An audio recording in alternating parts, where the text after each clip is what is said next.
Ladies and gentlemen, welcome back to the Brighter Horizons podcast, episode 67. Good Lord, we have been gone for a long time. A really long time. In fact, this might be one of the longest hiatuses we have ever taken from recording an episode of the podcast. We sincerely apologize to all of you guys out there who, take the time to listen to us. We appreciate you guys more than you can know, and honestly, more than our little break would show you. But trust us, we're getting back to it. It's just that we had to step away for a bit, do a couple of things. There was a little bit of a, bucket list that we were working on there. So we're going to get into why we've been gone for such a long time and see where the episode goes from there. Because to be honest, it's been a while. And we're happy to be back. I mean, I haven't heard you say a word yet, so why don't you talk about it? Yeah, no, guys, it's a pleasure to be back, but I have to admit it's a bit of a weird feeling.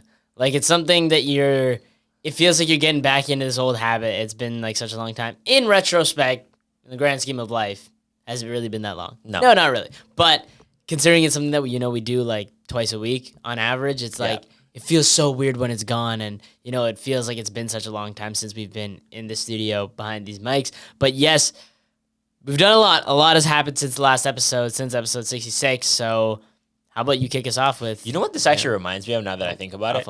No. I'm just like, trust me, there is the segue coming. But this reminds me exactly of when we went to Japan. Yeah, no. And when we came back, I remember we didn't record an episode for like 2 weeks as well. Because I remember in the intro to that episode, I talked about how long we'd been gone for. And that was when I was talking with Kaylin. And I said like 4 weeks. We had stepped away from recording for 4 weeks. Yeah, because we went to Japan and then we also had we went to New York too. After. Right. Okay, that's a good point. On the note of traveling, that is the reason why we've been gone for so long. Ladies and gentlemen, we went to Italy.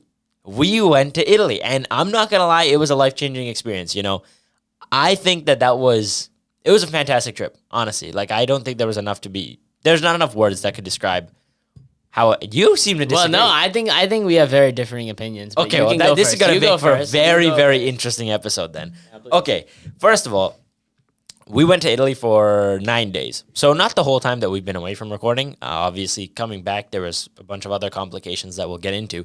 But in terms of going to Italy, man, I mean, what more is there to say? For me, I really like the idea of traveling more now that I've gone and seen a couple of things in the world. Because I'm going to be honest, I wasn't always big on traveling. Before going to Japan, I don't think I had intentions of traveling the world and seeing all these different cultures, different places, different landmarks, different foods.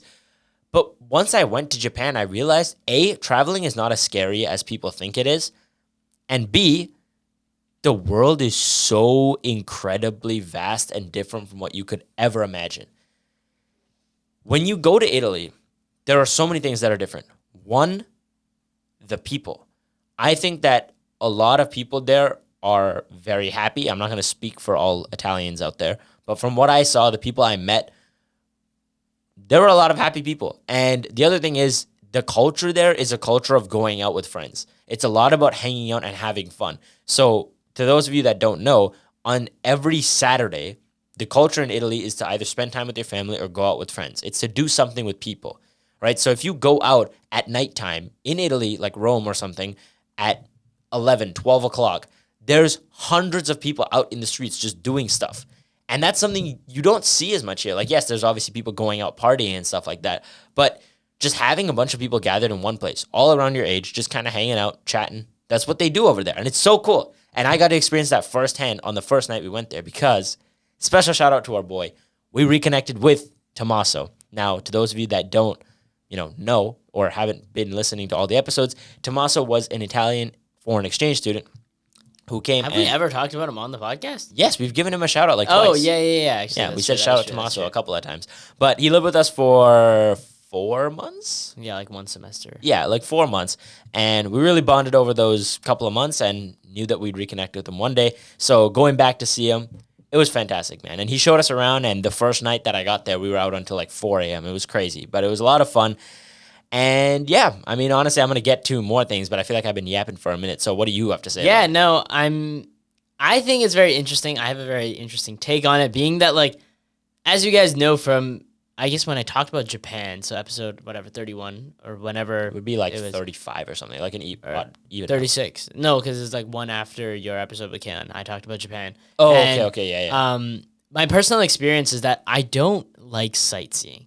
I don't like tourism, and that's just not something that I enjoy. So like even in Japan, going and looking at the landmarks and stuff, it was cool, but it's not really like, it didn't really mean much to me. So if you go through my camera roll, in Japan, 95% of my pictures are cars and watches because that's what I'm, genuinely interested in. And I don't find a lot of interest in like typical tourism, just personally, my own personal preference. So when you go to Italy, which is a country that's very like historically based, like the thing you go there to see is the history. You go and you see the Colosseum, you go see the Forum, you go see the Leaning Tower of Pisa. Like you go and see these things. I go and I see them, and to me, it just feels like bricks and mortar, and I understand that there's so much history. There's so much rich history behind it, but just on a personal scale, I don't really like resonate. I don't connect with it. It's just my own personal things. That being said, there were still amazing things in Italy. Number one is the food. I feel like you glossed over it without... I wanted to talk about it, but I just figured you'd no, the food in Italy, everybody always says, Italian food is number one. Once you go there, guys, it's a different story. Once you go there, it's a completely different story. It is by far the best food I've ever had in my entire life, incomparably. That being said, there's a couple of other experiences that I think were really nice in Italy. But the main thing that I actually enjoyed was getting away for a minute. And I didn't really get to get away because I did have some stuff that I had to do while I was in Italy that still pertained to school. But we went during the break between our spring and summer semesters because we're both taking summer classes. And just taking that time to take a step back and just live a little bit is, I feel like it's something that we don't really appreciate very often, especially when you're, like our age and you have that ability, dude. Like we have the chance, the opportunity to not be working every single, day of the year. There's a lot of people, especially once you grow up, in which you're working a corporate job, you don't really get that freedom, that opportunity to just take a step back and be like, hey, let me live a little bit. And even for those of you out there that are working corporate jobs, you should take that time. Take a week off and go check a place. We didn't go for long. We went for, 10 days, right? That's not a super long trip. It doesn't need to be. But it was so nice to just go out there and spend some time with our family in this foreign country, to experience this new culture. And I think that's what really added to the experience was the fact that it was a chance to get away. It was a chance to enjoy. It was a chance to take a break, to, kind of like silence all the noise. One of the things that I loved in Italy is that I didn't have data. I couldn't be checking my phone 24/7 even if I wanted to. And the Wi-Fi there was suboptimal. I couldn't even run a game of Brawl Stars if I wanted to. So personally, what I found is like being able to just take a moment to just breathe is so helpful. And it really elevates that experience because the time I spent in Italy, in retrospect, is it really everything I wanted to do? Not really. I'm not a person that likes sightseeing. Yet every time we went sightseeing, I didn't do it with an entire frown on my face. I was still like, dude, I'm in Italy right now. Or, dude, I'm not thinking about homework. I'm not thinking about school. I'm not thinking about clubs. I'm not thinking about a job. I'm just here. And I think that was one of the things that truly elevated my Italy experience. Being able to recognize that I'm taking a break. And it was pretty nice. That's so crazy because right before starting this recording, you looked at me and said, we don't even have a topic plan. But that's exactly what I wanted to center the episode around. So I'm glad that you got around to it. I'll actually come back to that in a minute.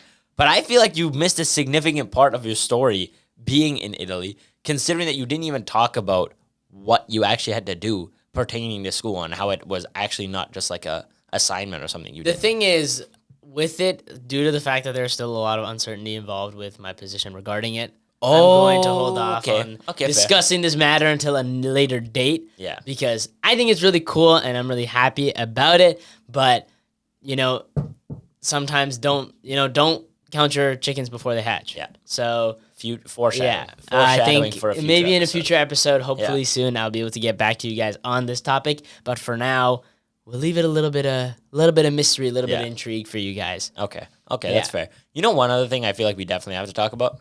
Number one is how lucky we got while we were there. Okay, think about it this way. First of all, one thing I would like to point out about Italy is that it can get pretty hot. Like, definitely if the sun is out, no clouds in the sky, you're going to be burnt. And it can get very, very hot.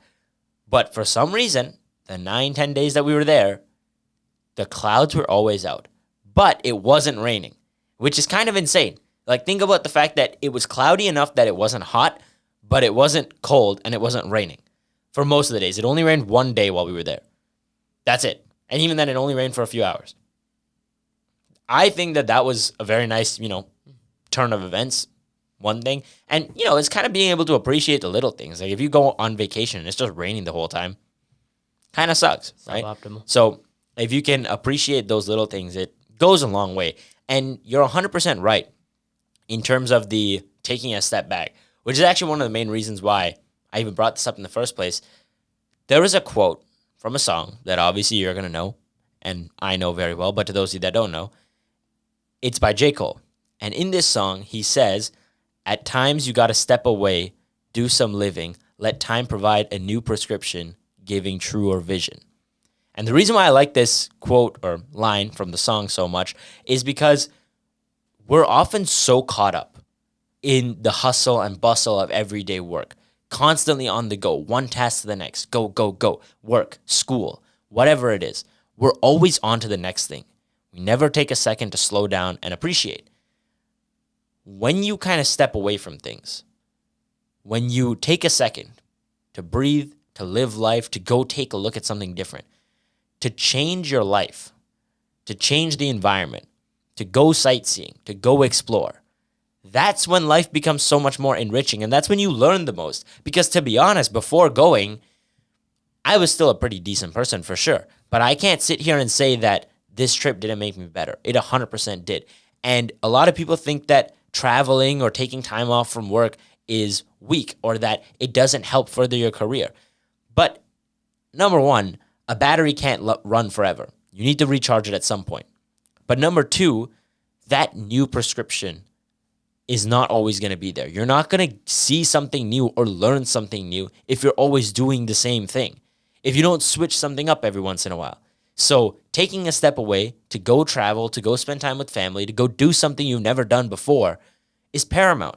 And the thing is, like I said earlier, you never understand how small and insignificant you really are in the entire world until you go travel and see. You think that all these eyes are on you just because you have, 500 followers on Instagram, and when you post a story, a couple of people will like it.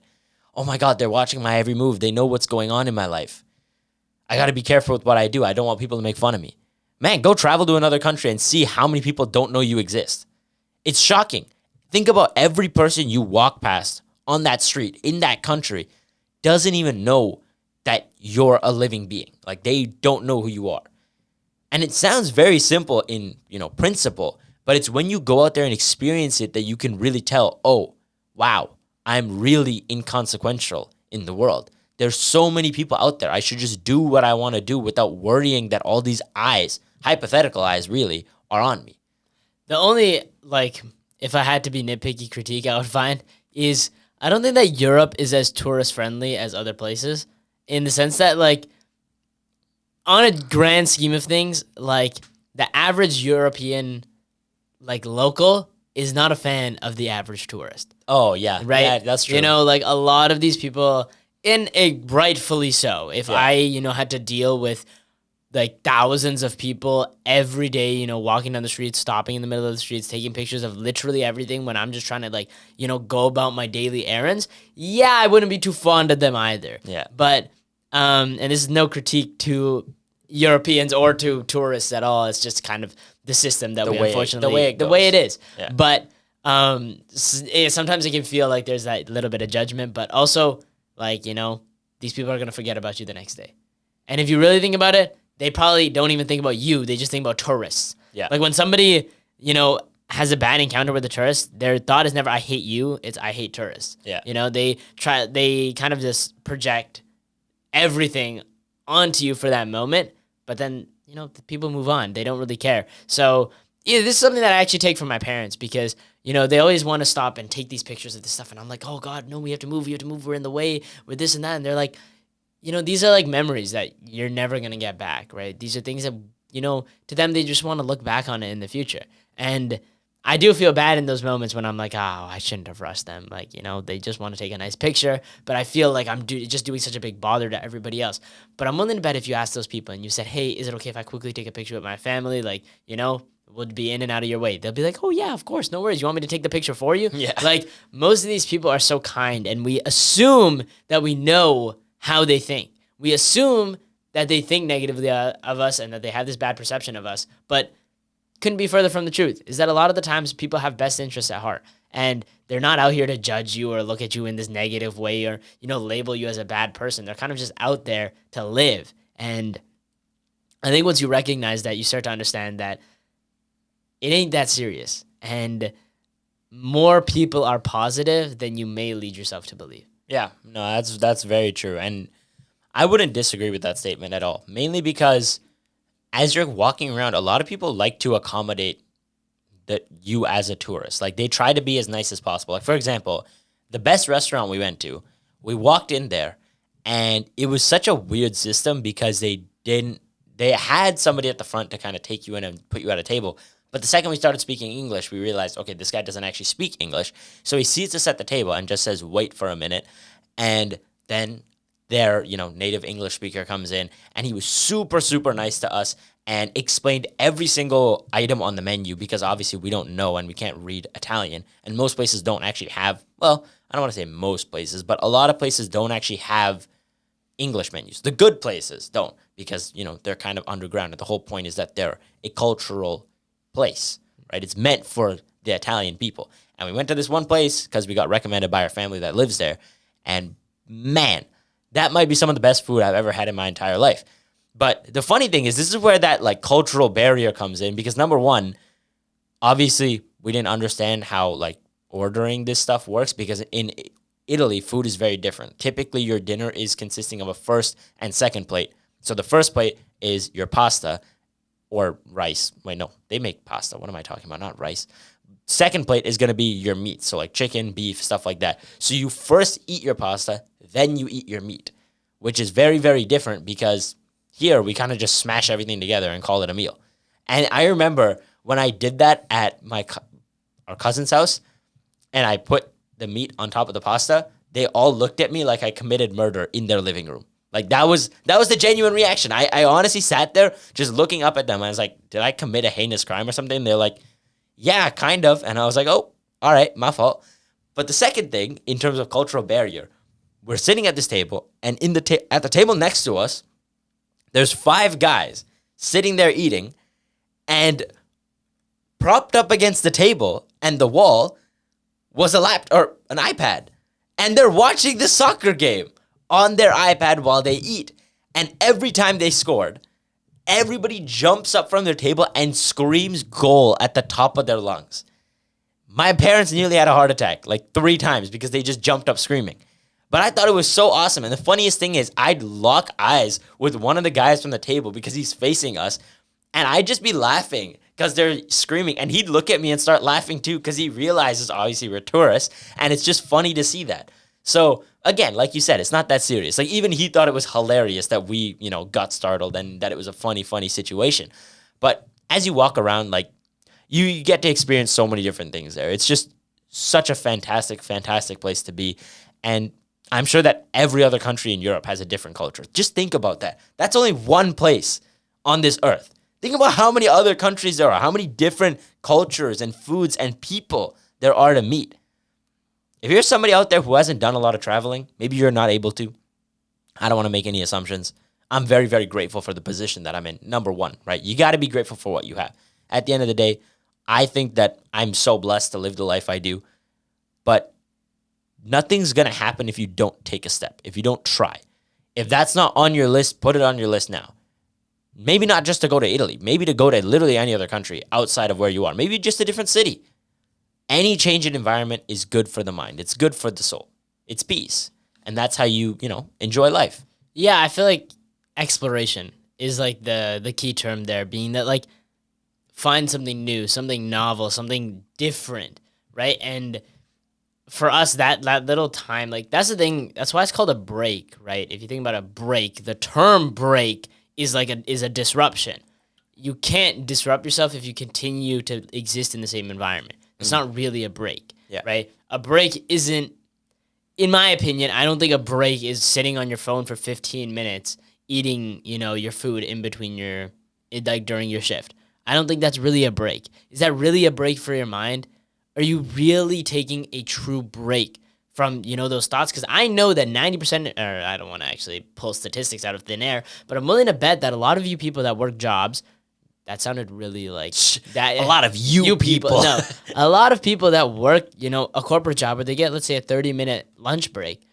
Even when they take that 30-minute lunch break, in the back of their mind, there's still something running about work. For example, when you take your lunch break, you might still be thinking about, oh, what's the next sale I want to make? Or maybe there was a client that I was talking to, right? There's something that's still running in your head that's pertaining to it. But let me ask you a question. How many times, I know a couple of times, but how many times in Italy were you really thinking about a client? Or were you really thinking about sales?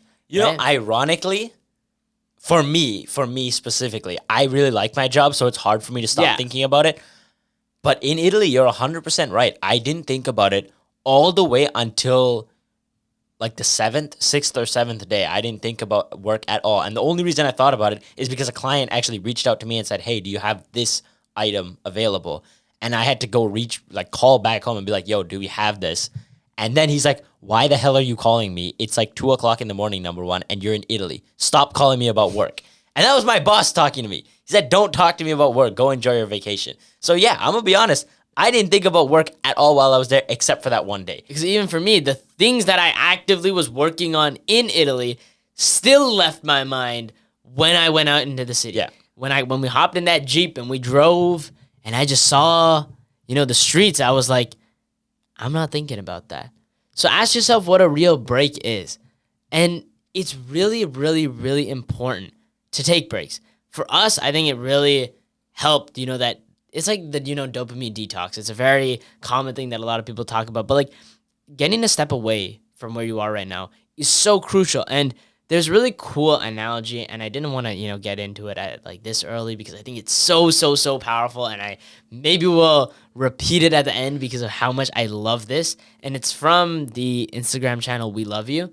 Love that Instagram channel. Every single one of you guys should go and follow it. It's really, really great account, make amazing videos. But the analogy is this: you're standing there holding, sand in your fist. And as time goes on, that sand just starts to slip through. All that sand just keeps falling and falling. And that's your time. Your time will continue to pass and pass and pass. And people feel like if I just stand still with this sand, right, I'm wasting my time. That I'm not doing anything effectively with it. And that I am this sand that's just passing through. It's doing nothing. But they say, what if you're not the sand that's actually in your hand, but you're the mound that's being formed on the ground right now? That's slowly being built up by all that time. And they say, maybe time isn't running down, maybe it's adding up. And I love that quote because sometimes it feels like when we're not proactive, when we're not doing something 24/7, that it feels like we're doing nothing. But doing nothing is something. Taking that break is so healthy, right? It has such a good impact for you. So to believe that if you're not actively doing something at every single given moment, you're failing, to me, I feel like it's completely fallible. It's a terrible line of logic to follow because there's so much more to it, right? There's so much depth to it. You are being built through every single one of your actions. Every moment that you spend breathing, every moment you spend thinking is a moment spent building your character. Now, do we sometimes make good decisions and bad decisions regarding how we build ourselves? Absolutely. But don't believe that taking a break means you're stopping. It doesn't mean that you're not developing. There are plenty of people that have taken retreats for years at a time just to take a break, to be able to build themselves up outside of just, a corporate job. Life is more than just climbing the next rung on the corporate ladder. There's so many things to explore, so many things to experience. And to believe that those experiences are insignificant or that they won't drive you to success, I think that's fallible. Yeah, and one thing I'm going to add to that is when you talk about taking a break, it's not about stepping away haphazardly or, doing it halfway. Rest is something you give 100% to. It's not like you work 100% and then you step away and just relax for about 15% of your energy. No, you give it 100%. So like you said, when it comes to taking a break at work, sitting there being on your phone for 30 minutes and then getting back to your shift, that doesn't really count as a break. But let's say you're at home and you have a bunch of things to do for the day. Let's say you get through most of them. What is a break that you should do? I'll tell you right now, a lot of people are guilty of just going on their phone and scrolling for 15 minutes. But what I think you should do instead is go outside, get a breath of fresh air, go for a walk, leave this piece of technology behind that is sucking you away from everything you want to do. And I'm not going to sit here and play the saint and say I don't do that. I do. That's the whole reason why I talk about it, because I have experience with it. I also used to be on my phone all the time. Even nowadays, there are still days where I slip into a doom scroll here and there. But for the most part, I'm more focused on finding enrichment through these breaks. So my break would be sitting on a balcony and staring at trees for 15 minutes, or sitting on the balcony better and listening to the breeze blow through those trees while I read a book. That's my break, because it's so calming and enriching for the mind to be able to step away and give 100% to something that isn't work. It just feels really good.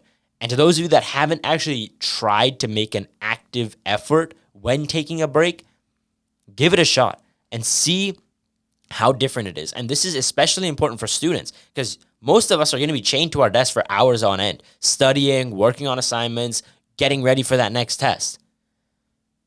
But what do you do once that test is done? Because I'll tell you, most people just go on and sit on their phone for a bit before moving on to the next test.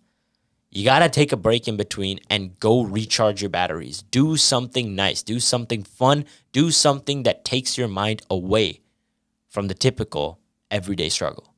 And, you know, there's something I wanted to, circle back to, being that the break, right? You know, a break is a disruption of the norm. That's how I would like to describe it, right? Mm-hmm. Is when you put some kind of a split in what you normally do. So, for example, if you're a guy who goes to school for, 8 hours and you come home and you play video games for 4 hours, you could say that, oh, well, video games is my break from school.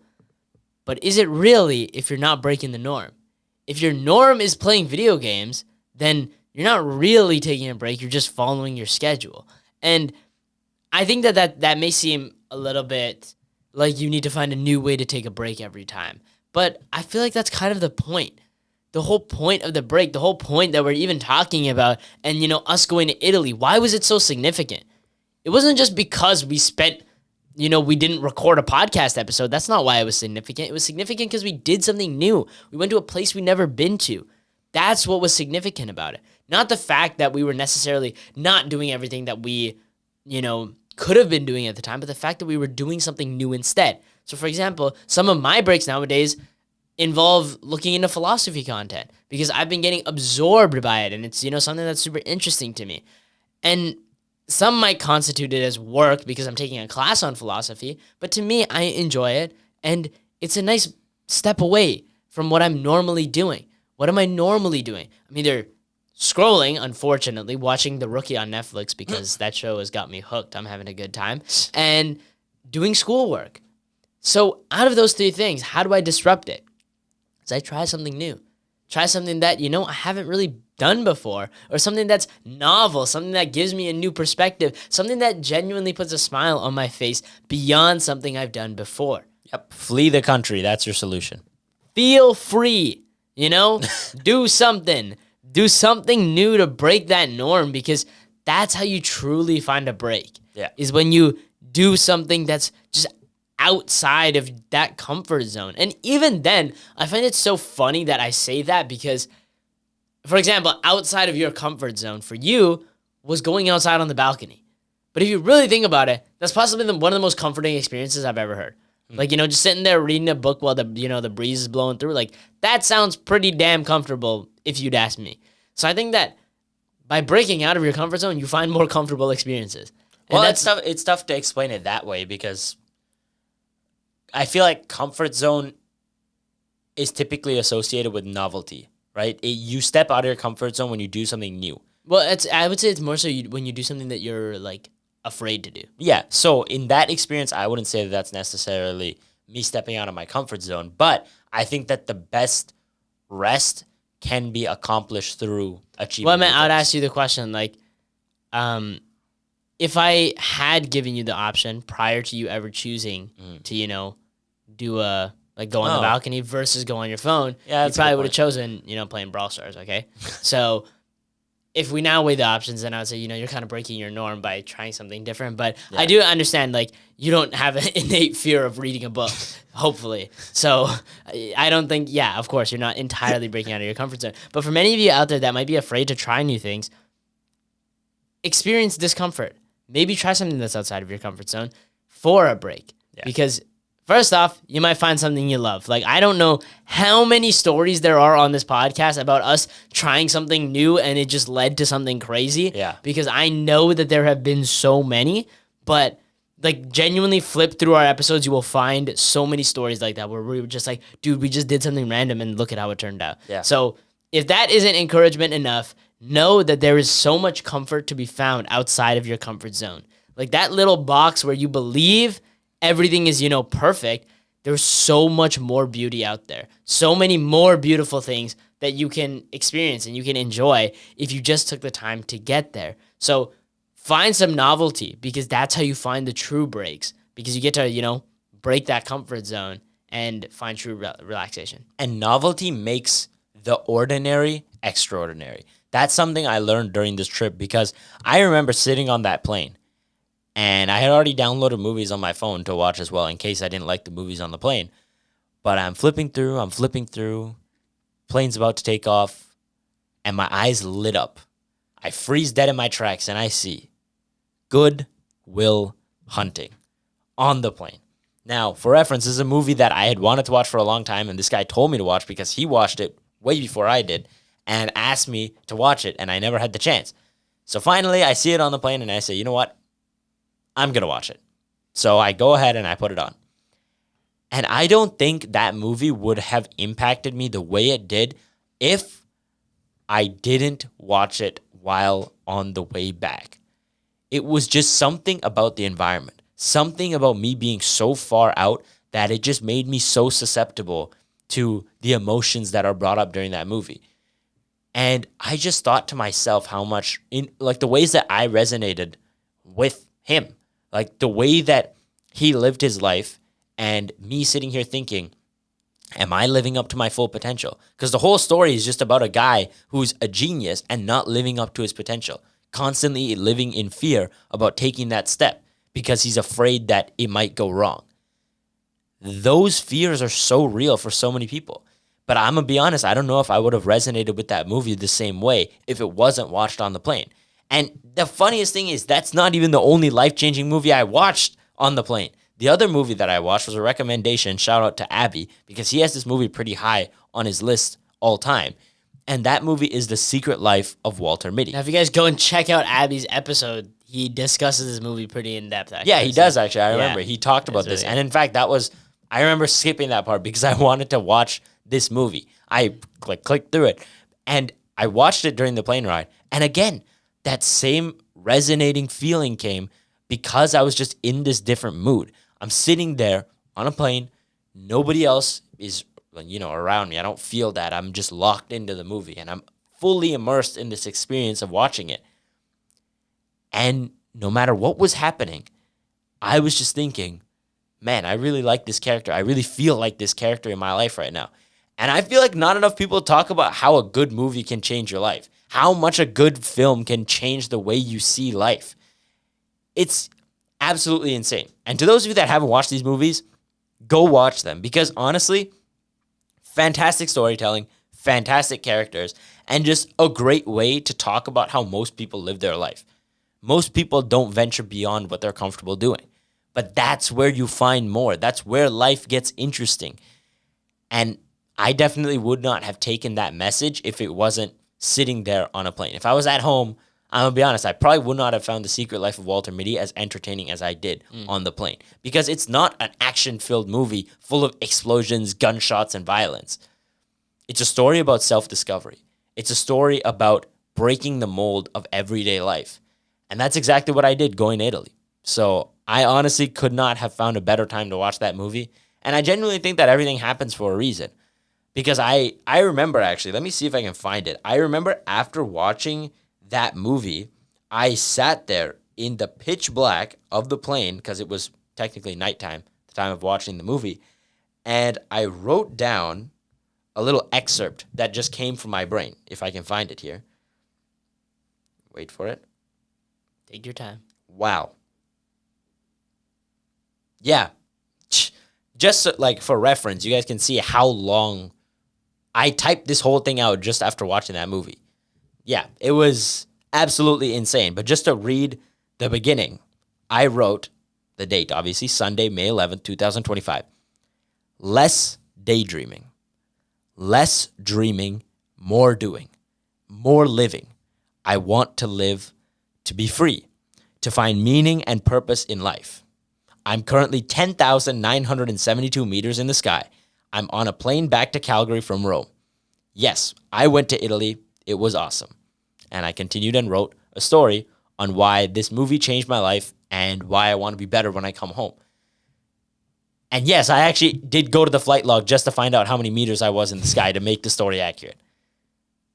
That spontaneous writing, that feeling doesn't just happen out of nowhere. That inspiration, the creativity, it's not always there in everyday life. I'll tell you, because recording this podcast isn't always the easiest thing to do, because the monotonous everyday life of just going to school, coming home, going to the gym, going to work, every day in and out, I'm just on the go all the time. But that experience of just stepping away makes you so susceptible to change. It's in those moments where you learn the most. You know what I find really beautiful? The fact that you resonated with Will when you watched Good Will Hunting. Because I find it really funny, because I'm willing to bet that when people watch the movie, every person that watches is like, dude, what is wrong with this guy, man? Like, he's a super, he has all the potential in the world to be so great. And he doesn't do it. Like, what's wrong with him? This guy's an idiot. But people lack the self, reflection to realize that all of us are in that position. That all of us are sitting on a winning lottery ticket, but we're just too afraid to cash it in. Because the truth is, the capabilities of, every person is so capable. And I love that you brought up, the ideas of learning from movies, because movies are some of the greatest teachers ever. And also, they're some of the most influential teachers ever. And this is something that I love talking about with Abby on our episode, was just how influential media is on our characters. I watched Suits, and I was damn convinced I wanted to be a lawyer after that. That's crazy. That's a good point. Yeah. After watching Suits, I was like, dude, I want to be a lawyer. This is, genuinely a career path for me. And then, things didn't pan out the way that I thought they would. So it's very interesting how these shows, these movies, this media that we consume shapes us so much. And it does lead you to believe that you should be pretty careful about what you're consuming, but also that there's inspiration to be drawn from all the things that you consume.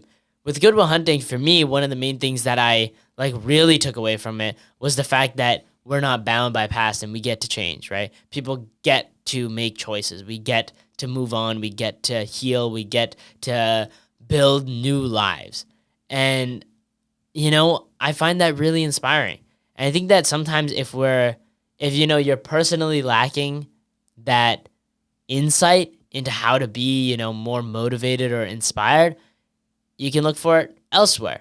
For example, Uncle Iroh, one of his most famous quotes is, while it's always best to believe in oneself, a little help from others can go a very long way. Unironically, I think you've quoted Uncle Iroh 70 times since we've started the podcast. Probably, I wouldn't be surprised. Uncle Iroh might be one of the greatest. Oh yeah, no, that's that's a true sage of wisdom right there.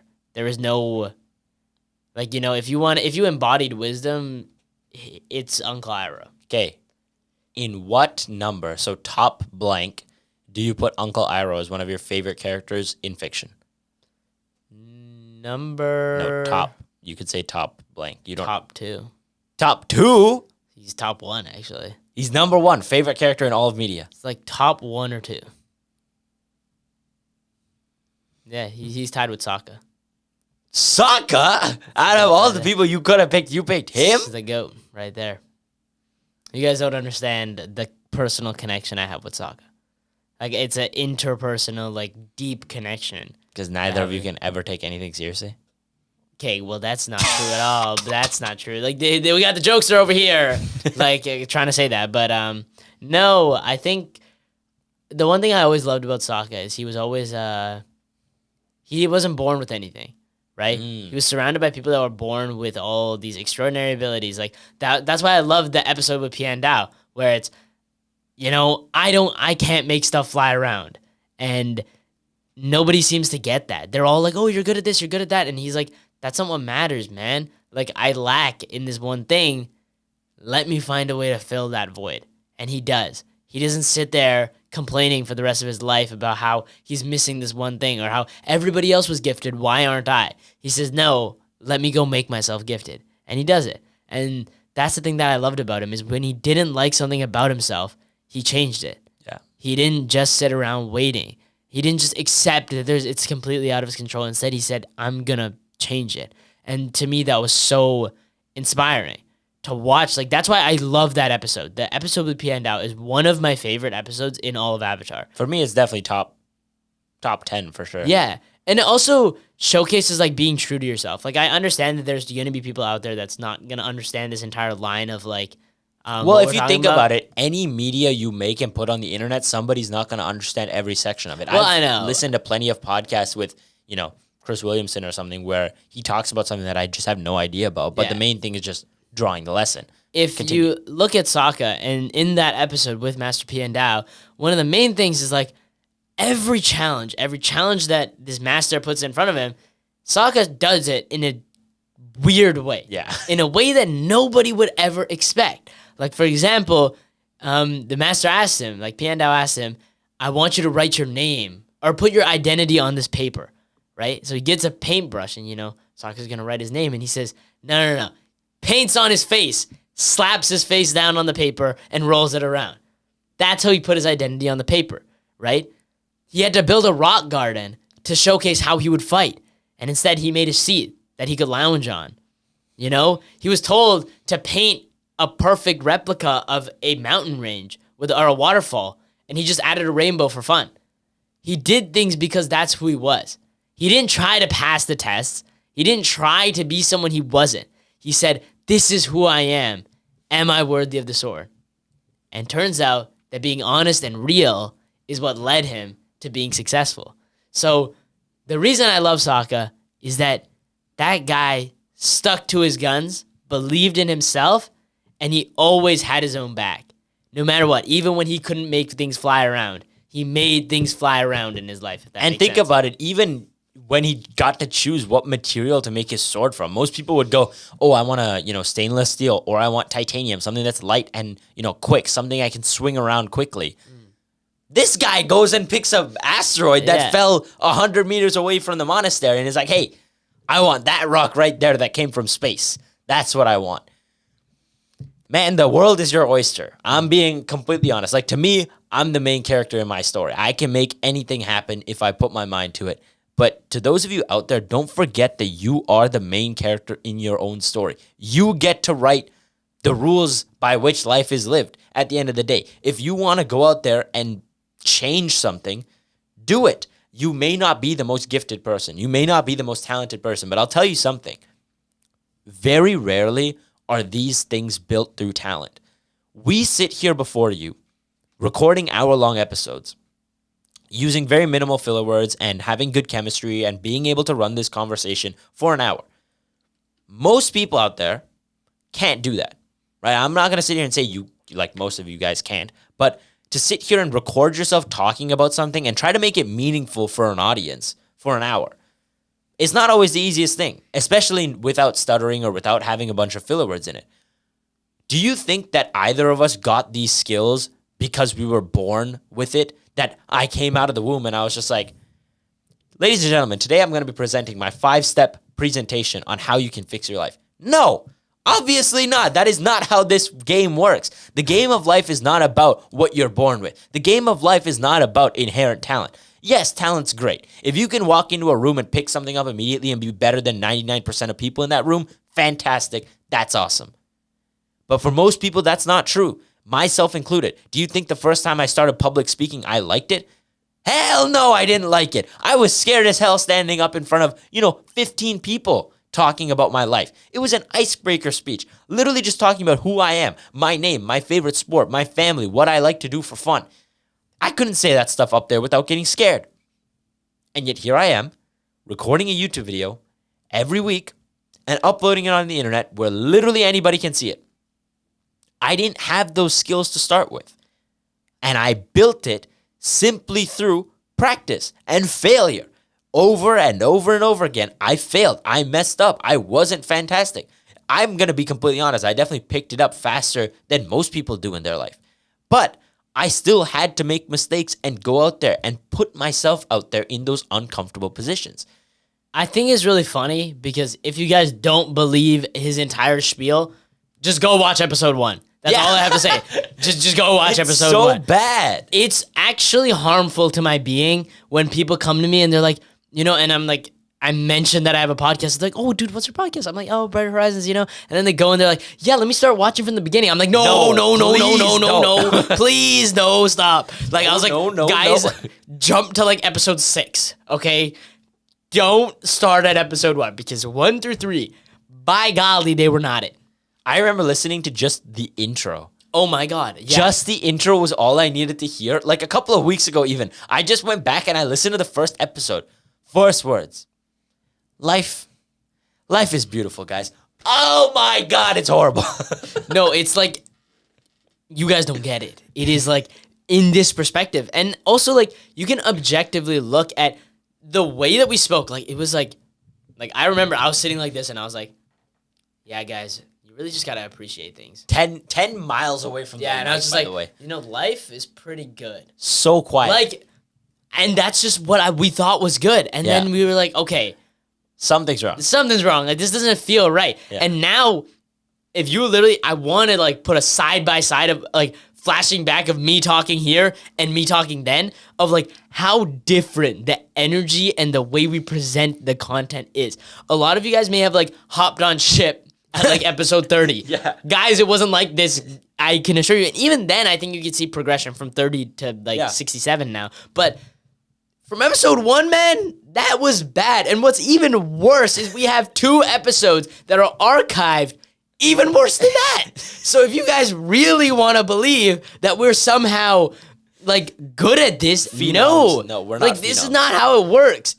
And I'm willing to bet you at episode 100, we're going to look back and be like, yo, episode 67, trash. These guys didn't know what they were talking about. They were yapping for, half of the episode. That's something that happens as you grow. Yeah. You grow as you try. And it's so beautiful because I think hard work beats talent every single time. Yeah. And that's why I love Sokka, guys. Yeah. Thank you so much for listening to my spiel about him, That's why he's up there with Iroh. Yeah, before we get back to this episode, I just realized, you know what time it is? I don't know what time it is. It's time for the weekly woohoos, man. Oh, yeah. Y'all thought I forgot about the new segment we created. No, I didn't actually. And guess what? We're starting this week's weekly woohoos off with a bang. Yogurt. Okay, yogurt is actually changing the world right now. Okay? So, let me explain. I really hope that most of you guys follow like Noel Dazel on Instagram, because if you don't, you wouldn't get the... Let me explain. Anyways, so... I didn't actually get it until you said it, nah. There you go. See, he gets it now. He gets it. He understands. You had to have the music, like the... Yeah. Okay, getting to it now. So, off the coast of Florida, there is a coral reef. Why are we laughing? Oh, no, I'm not laughing. I'm just smiling, bro. Okay. Like, I'm just having a good time right now. It's a great time. Sorry. It's a great time. It's a fun time. Continue. See, we can't stop smiling when we're in the stew. Dude. Life is just nice. Cooking up in the stew. What's there to complain about? Anyways, okay. So, off the coast of Florida, there's a coral reef called... I actually think it's called the Caribbean Coral Reef, funny enough. But... In Florida? Yes, oddly enough. That's what it said. I don't know anything about geography. But stay with me now. Okay. Okay, no, go ahead. Point is, the Smithsonian's National Museum of Natural History, reputable source, recently discovered that the probiotics found in yogurt are saving the coral reefs off the coast of Florida. And the reason for that is that there is a disease called SCTLD, which stands for Stony Coral Tissue Losing Disease. Boom, I remember just from the acronym without even writing it down. So this disease has been terrorizing the coral reef since 2014, and researchers have tried to combat it using antibiotics and stuff like that, but it's only a temporary fix. So they thought, haha, yogurt. Let's try it. And so over the course of 6 years, they experimented with yogurt, like probiotics, to see if the bacteria in yogurt could. So they're just like dumping yogurt. I think they have like a syringe or something that they like inject it with. But the point is mainly the probiotics isolated from yogurt could change the way that this coral reef survives. And it worked. The probiotics got incorporated into the coral's microbiome. And using that, they were able to stop losing their tissue as fast due to that disease, which stops the progression and spread of it, thus protecting the coral reef. Oh. So that proves that sometimes the solution is a lot simpler than you think. You don't have to come up with some big fancy thing. Sometimes it's just yogurt. You know, I'm not gonna lie, when you said it, I was like, in my head, I was imagining like this dude in like a scuba gear, like has just this tub of yogurt and he's just like spooning it onto like coral reef. How does that? It's underwater. I know. See, that's why I was thinking about the logistics of it. Like, if I open a tub of yogurt underwater, what would happen? It's just gonna fly out. Oh No, wait, but it's more dense than the water, so it would just stay inside. No. but wouldn't it just like mix with the water? Don't you think? And like think about it this way: if I take a spoon into the yogurt, it's not as dense as ice cream. And then also think about it this way: you can't take that yogurt to the bottom. It's not the bottom. It's like into. It would be relatively warm waters in the coral, so it would start to melt. I don't know. Yes. You know what I'm saying? But okay, you know what? That was besides the point. That is really cool. Yeah. I think that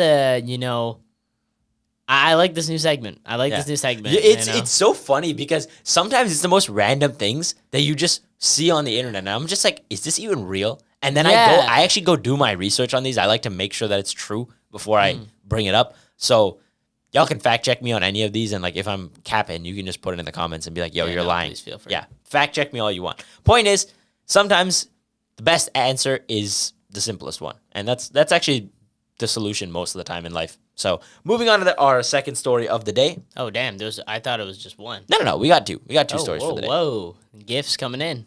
2 stories for the day. I didn't know it was Christmas time. All right, man. Go ahead. It's still June. Let's calm down. I know. Mariah Carey, hold your horses. So a man decided to change his country's fate. And the reason why is because in his local town in India, 15 kids drowned in a river. Yes, quite a dark start to this weekly woohoos. But that inspired this one man to go and teach people how to swim for free to stop people from drowning in his hometown. Oh, that's amazing. And you'd think, oh, did he teach, 20, 50, 100? No, he taught 10,000 people how to swim, the basics. And he condensed it down into 16 simple lessons, 1 per day, so that people don't get too exhausted and start drowning on him in the lessons. But he took it so simply, starting with learning that water is not as scary as you think, and then moving on to technique and the basics. And he named it after himself, and he called the club the Vallisari Swimming Club. And the club has already taught 10,000 people how to swim, thus changing lives forever. And that's so crazy because if you're able to swim, not only are you less susceptible to drowning, you are now capable of helping other people as well. Not to say you're going to be a professional lifeguard just because you know how to swim, but those simple things change the lives of many people there. And that one guy took it upon himself to make that crazy difference. And one thing that I drew from that is just that you often take for granted your strengths. The things that you think you're innately good at, you just think that, oh, it's not a big deal that I'm good at it. For example, I know that there's a bunch of you out there who are good at some random thing, like sewing, for example. You might sit there thinking, yeah, I'm good at sewing, but it's not like I'm a billionaire from sewing or anything, so it's not that crazy. There are plenty of people out there who have no idea what they're doing and could really use a hand. Why do you think tutorials do so good on YouTube? Hell, one of the most watched videos I've ever looked at. How to tie a tie. How to tie a tie. How many people are in the comment section saying, I'm getting married today. I don't know how to tie a tie. Thank you for making this video.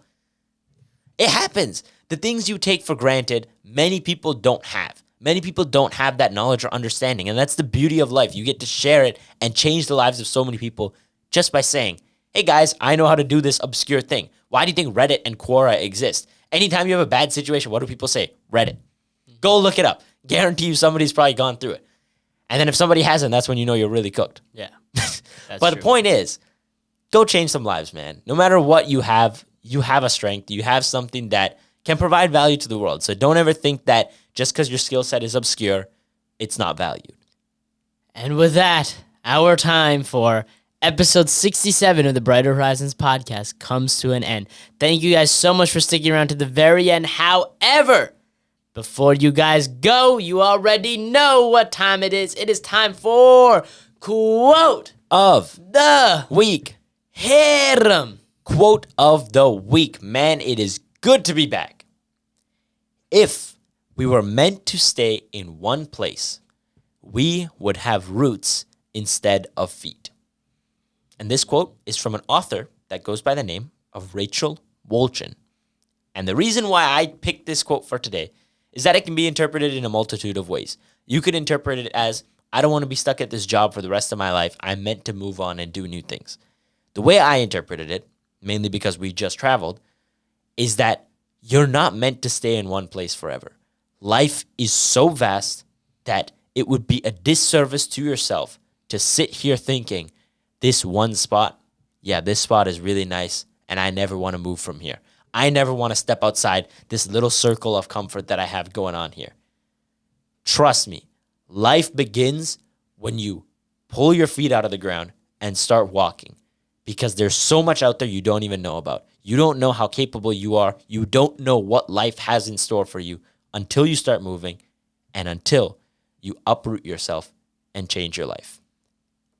Once again, thank you guys so much for sticking around to the very end of episode 67 of the Brighter Horizons podcast. I know that it's been a long time since we've been here, and I'm really glad that you guys have stuck around despite the long hiatus. We're going to make sure that we keep bringing content to you guys at rapid pace. Now remember that it's okay to take a break. It's okay to breathe every once in a while. That life is meant to be taken in steps, and you don't need to be working 24/7. Even during those breaks, understand that you're building yourself up.